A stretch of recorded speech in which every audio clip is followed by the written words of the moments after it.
Hello friends, welcome to my channel. இன்றைக்கி நம்ம கலசம் எப்படி ரெடி பண்ணுறதுன்னு பார்க்கலாம். அதுக்கு ஃபஸ்ட்டு வாழை இலை வச்சுக்கோங்க. கீழே அரிசி பரப்பிட்டு மேலே கலசம் வைக்கிற சொம்பு வச்சுட்டு அதில் கொஞ்சம் பச்சரிசி, வெத்தலை பாக்கு, லெமன், அப்புறம் விரலி மஞ்சள் ஒன்று, அப்புறம் மஞ்சள் குங்குமம் கயிறோட கலந்தது இருந்தால் போட்டுக்கோங்க. எனக்கு இடம் பத்தலை.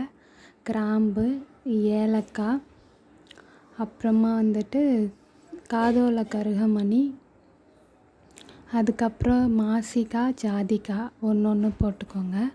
அப்புறம் இது குபேரன் கோயிலில் கொடுத்த காயின், அதனால் அது நான் போடுறேன். அதுக்கப்புறம் ஒரு கோல்டு ஏதாச்சும் ஒரு காயின் இருந்தால் போட்டுக்கோங்க. நான் ரிங்கு போடுறேன்.